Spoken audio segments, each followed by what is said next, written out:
Hey, what's going on, guys? OJ back here with another video, and today we're going to be talking about the UFC rankings and just fixing them or improving them in general because although it's gotten better, UFC rankings sometimes to me feel like a joke because it just feels like the UFC is putting whoever they want rather than like judging it based on the current state of the divisions. So I'm going to be going over each male division starting from flyweight, ending with heavyweight. So without wasting any more time, let's jump right into the video. All right, starting off with the flyweight division, my main concern for it, get Amir Albazi out the top 5. Amir Albazi, all right? He has not won a fight legitimately within the last 3 to 4 years. Yet somehow, Amir Albazi finds himself as the number 4 ranked flyweight currently. And I don't even know who he beat to become the number 4 ranked flyweight currently, other than Kai Kara France. Because prior to that, I cannot name you a single win Amir Albazi's got that has aged well, who's currently still in the rankings. And I don't know what Amir Albazi does well for him to still be ranked above the guys like Tatsuro Taira, Chaikara France, who should have beaten him, Manel Cap, Alex Perez, Asul Mabayev, Tim Elliott. I just don't know what Amir Albazi does well compared to any of those guys. Other than that, though, I would also swap Charles Johnson with Tagir Ulanbekov because to me, Charles Johnson plays a more impactful role currently. He's coming off a great win against Loner Kavanaugh, who is an undefeated prospect with a lot of hype to his name. Meanwhile, we got Tagir Ulanbekov, who took Clayton Carpenter, another undefeated prospect, but with nowhere near the level of hype to like an iffy decision. And let's just say Clayton Carpenter since has not looked the greatest in his fights. So I would swap Charles Johnson and Tagir Ulanbekov. And also, I believe that Rafael Estevam should not be ranked. And that's because Rafael Estevam misses weight for nearly half of his bouts at flyweight. Right? I think he has had 3 fights so far, and he's missed weight for 2 of them by like 3 pounds. Like that to reward that with a ranking spot doesn't sit right with me, even though he beat guys like Charles Johnson, who is very good. So instead, I would put Andre Lima there. Andre Lima is very underrated. He's undefeated. He's also got like a 4 or 5 fight win streak in the UFC. I would put Andre Lima as the number 15 ranked flyweight. I think he's fighting soon. And I know Rafa Esteban's fighting soon. So if Esteban loses, or if Andre Lima wins, I say we put Andre Lima above Rafa Esteban in the flyweight rankings. All right, now moving on to the bantamweight division. Right off the bat, get Sean O'Malley out of the number 1 spot. Like I understand he was the last guy to hold the belt against Marab before Marab took over, but I don't know. Sean O'Malley, he has not done much since 2024. Right, his last good win is against Chito Vera, and Chito Vera hasn't aged all that well of a good win. Like, honestly, the only reason he's still number 1 is because he did beat Aljamain Sterling. But, it's been a while, and Sean O'Malley, again, he's coming off 2 losses in a row. Like, I wouldn't be mad if you put Umar Nurmagomedov and Peter Yan above Sean O'Malley right now. I wouldn't be mad about that. Other than that, though, get Tyler Phillips out of the rankings, like straight up. Like he has not looked good in any of his fights whatsoever over the last 2 years. And I would instead put Montel Jackson. Like I understand that Montel Jackson is coming off that loss to Davison Figueiredo, but Montel Jackson, first off, was on a huge win streak, and second off, Davison Figueiredo is a lot better than any of the guys that Tyler Phillips fought. Right? If anything, Davison Figueiredo beat Rob Font, who then went on to project Kyler Phillips. So I would have uh, Montel Jackson above Kyler Phillips in the rankings right now. And I would put Vinicius Oliveira and Henry Cejudo above Eamon Zahabi. Do I have a logical explanation for this? Not really. But it's the fact that Ayman Zahabi's within the top 10 of the Bantamweight division. It just doesn't sit right with me. Like, I can't imagine a world where I have to legitimately consider Ayman Zahabi to be an actual contender in the Bantamweight division. And the fact that he has the number 9 ranked spot to me just doesn't fit right. All right, now up next we got the featherweight division. This is one of my main problems with the UFC rankings. Like, why is Yair Rodriguez still within the top 5 of the featherweight division? Like, he has fought 2 fights since losing to Alexander Volkanovski in June of 2023, and he lost to Brian Ortega. We kind of checked that Brian Ortega is basically on the downward spiral since. And he beat Patricio Pitbull, who I'll get to in a bit. Basically, though, Yair Rodriguez, like, I would have Leroy Murphy, Aljamain Sterling, Arnold Allen. All of them should be above Yair Rodriguez, in my opinion, because Yair Rodriguez, it's not like he's coming off an impressive win against Patricio Pitbull. Like, it was a win, right? But it didn't wow me or anything like that. And I don't think Patricio Pitbull's all that good. And also, yeah, you can't be getting bitched by Brian Ortega and expect me to believe that you're a top 5 contender at featherweight. Like, that's just not gonna happen. And he's not getting a title shot anytime soon. So I would have Gary Rodriguez at the number 6 spot and then move these 3 guys one place up. I would also get Josh Emmett out of the top 10. Like, I'm sorry. Like, I like Josh Emmett, but he's just got way too many losses on his record right now. He's not on the greatest track record right now in terms of momentum. And that loss to Yusuf Zalal like really kind of proved that he's washed. So I would, if at anything, put Josh Emmett at the number 11 spot. And I would also say Patricio Pitbull, like, he should barely be ranked. I would put him one spot above Dan Ige, right? Because their fight together was just so mid and so uneventful to watch. Whereas I see guys like Steve Garcia, David Onama, even though I don't think they're gonna be like elite of the elite, they're gonna still scrap and try to make competitive fights instead of like Patricio Pitbull, just like being content with getting outstruck for 3 rounds by Yair Rodriguez. Like, I don't think either of these guys, like Steve Garcia and David Onama, are gonna just get outstruck for 3 rounds. Contently. All right. I would actually imagine them trying to fight even if they're down on the scorecards. Which is why I don't think Patricio Pitbull should be ranked as highly as he should be. Last but not least, I also don't think Giga Chikadze should be ranked. I mean, like, this guy has not won any impressive fight over the last couple of years. He lost to Calvin Kattar. He did beat Alex Caceres, but Caceres has since been cut from the UFC. Then he lost to Arnold Allen. You know, not a bad loss. Then he lost to David Onama. I don't think David Onama is all that impressive, but he beat Giga Chikadze. So what does that make Giga Chikadze at this point? All right. I'm gonna say get Giga Chikadze out the rankings. Patricio Pitbull should be like number 13 at best. Josh Emmett should be out of the top 10. And definitely get Yair Rodriguez out of the top 5. All right, now moving on to the lightweight division. All right. Big problem here. Why is Michael Chandler still ranked in 2025? Right? You used to have the argument from Michael Chandler, oh, he's fighting the elite of the elite. All right. But he lost to Paddy Pimblett. And although Paddy Pimblett looked dominant in that fight, do I think Paddy Pimblett is elite of the elite? No.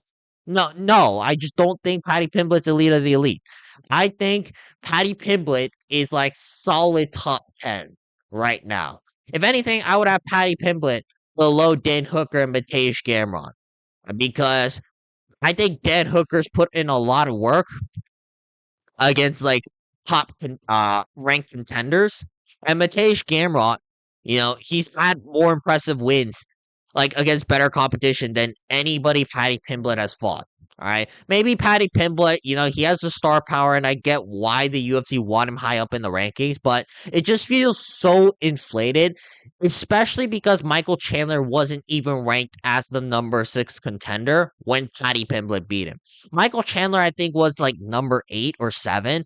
And the fact that Paddy Pimblett gets to jump up in Hooker and Matej Gamrot, it just doesn't feel right to me. And also, other than that, though, I would actually move up Grant Dawson above on this list. All right, I think he should be above Benoit Saint-Denis, Michael Chandler, and even Renato Moicano. Maybe Rafael Vizia, but I'm not. It's close.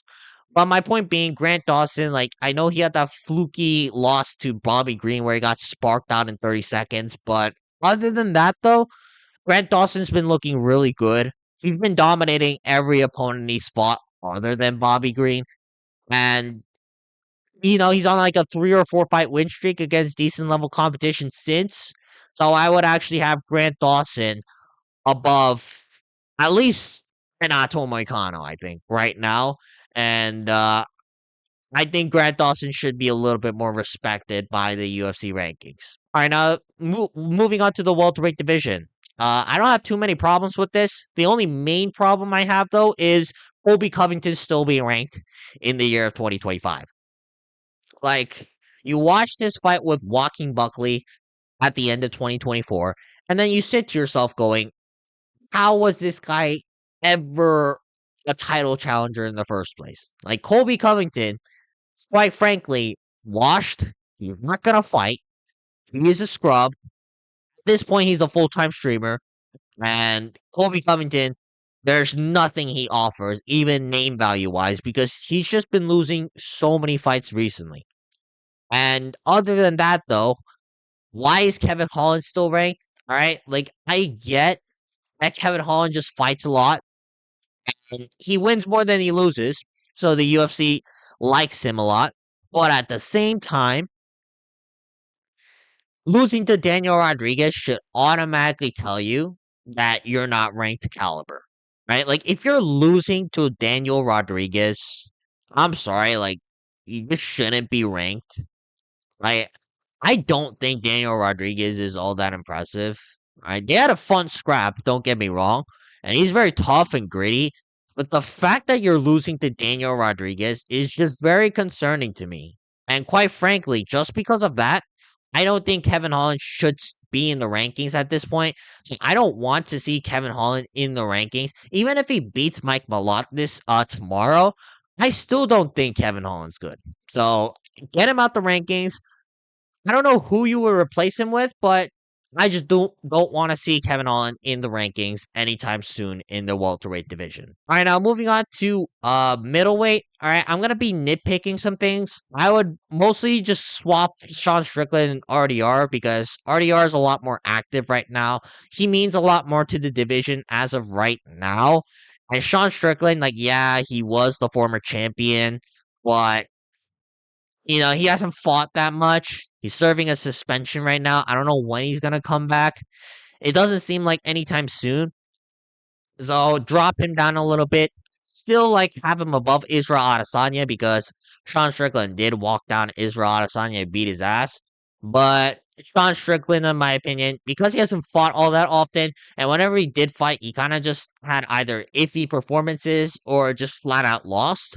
I would switch him with Rainer de Ritter, who's on a hot streak, who's fighting pretty actively, and who's someone who's beating top contenders right now. I would have Rainer de Ritter at the number 3 spot.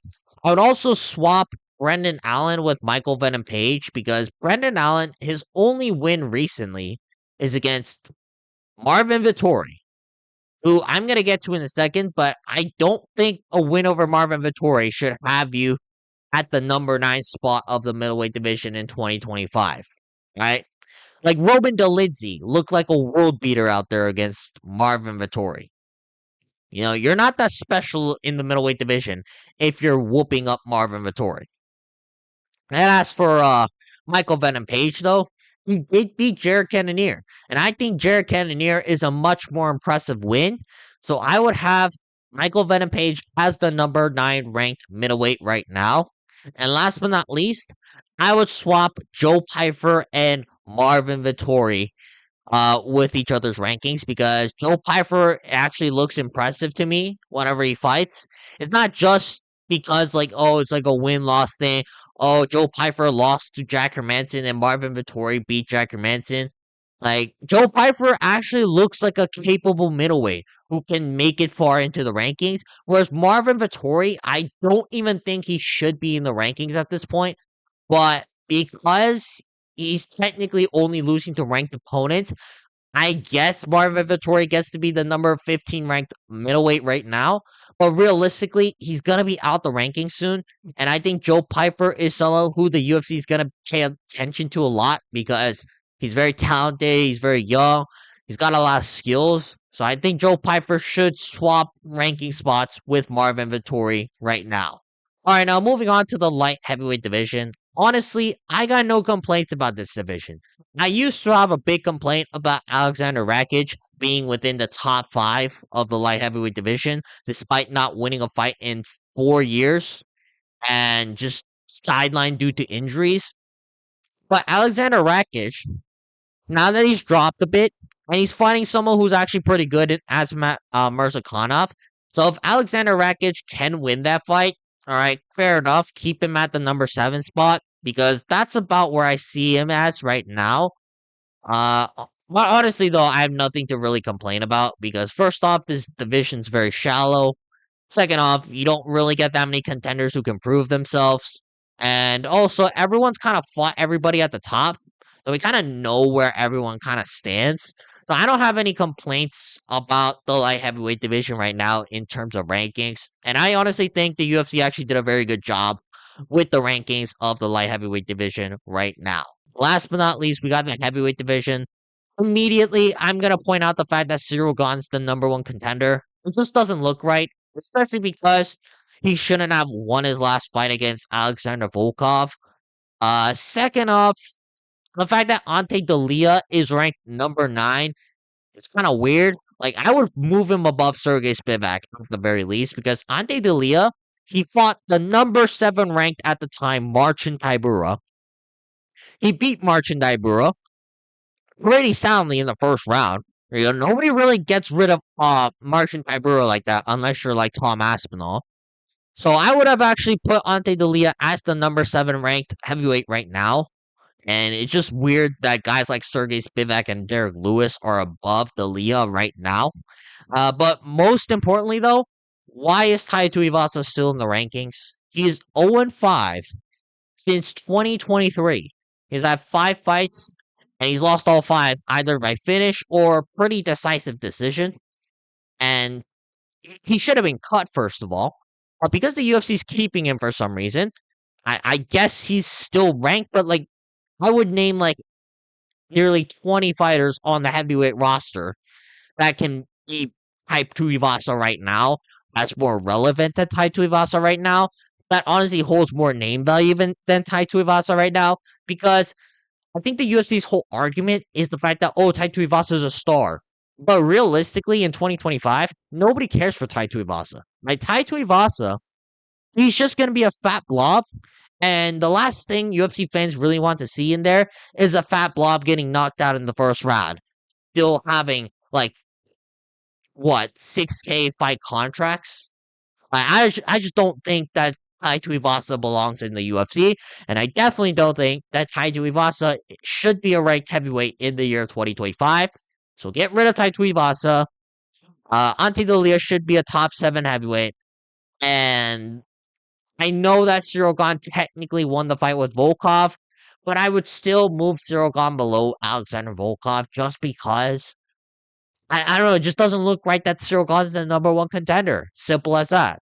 Alright, that's gonna be it for today's video. If you guys want to see more videos like this, please make sure to like and subscribe so we can get this channel monetized. Otherwise, I'll see you guys probably on the live stream for the MMA Guru tomorrow for UFC Vancouver.